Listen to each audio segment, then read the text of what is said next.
একটি টয়লেট যেখান থেকে মাসে আয় লাখ টাকা, শুধু তাই নয়, সেটি আবার তৈরি করেছে অনেকের কাজের ব্যবস্থা। প্রতি মাসে আমার এখান থেকে 200 মণ ওপরে সার আমি উৎপাদন তৈরি করতে পারি। আমার মাসে লাখ টাকার অধিক আমি করতে পারি, আয় করতে পারছি ইনশাল্লাহ। একসময় যেটি শুধু বর্জ্য ছিল, সেটি আজ ফলাচ্ছে সোনালী ধান, টাটকা সবজি আর রসালো টমেটো। শুনতে অবাক লাগলেও এর ফলে কমছে উৎপাদন খরচ, বাড়ছে ফলন আর ফিরছে জমির উর্বরতা। চাঁপাইনবাবগঞ্জ সদর উপজেলার ঝিলম ও গবরতলা ইউনিয়নের 202টি কৃষক পরিবার গেল 10 বছর ধরে ব্যবহার করছেন ইকো টয়লেট থেকে উৎপাদিত জৈব সার। তাদের মতে এটি ব্যবহারে রাসায়নিক সারের প্রয়োজন অনেকটাই কমে গেছে, ফলে কমেছে উৎপাদন খরচ, বেড়েছে লাভ ও মিলেছে সন্তোষজনক ফলন।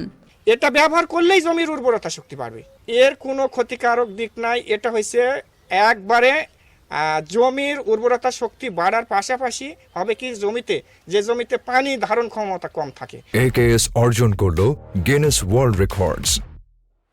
AKS এটা ব্যবহার করলে সেখানে পানিও ধারণ ক্ষমতা বাড়বে। শুধু কঠিন বর্জ্য নয়, এখান থেকে সংগ্রহ করা মূত্র বিশেষ প্রক্রিয়ায় তরল সার হিসেবে ব্যবহার করা হচ্ছে জমিতে। তারা আরও জানিয়েছেন এটি ইউরিয়া, ফসফেট ও পটাশের আংশিক বিকল্প হিসেবে মাটির উর্বরতা ধরে রাখতে সহায়তা করছে। তো আমাদের বাংলাদেশের প্রেক্ষাপটে যেহেতু সারের ক্রাইসিস সবসময় আছে, এই বায়ো ফার্টিলাইজার প্রোডাকশন যদি আমরা বাড়াইতে পারি বিভিন্ন প্রক্রিয়ায়, সরকারি সহযোগিতা হোক আর যেভাবেই হোক না কেন, এটা আমরা বাড়াইতে পারলে আমাদের কৃষক সমাজ অনেক উপকৃত হবে।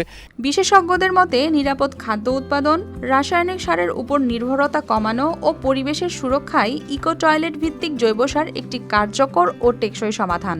তাই এই প্রযুক্তির প্রসারে সরকারি উদ্যোগ আরও বাড়ানোর উপর গুরুত্ব দিচ্ছেন তারা। ইকোসেন টয়লেট থেকে আপনার বাই প্রোডাক্ট থেকে জৈব সার তৈরি করছে, সেই ক্ষেত্রে আমার দৃষ্টিতে দেখা যাচ্ছে যে এটা পরিবেশ বান্ধব এবং পরিবেশের জন্য।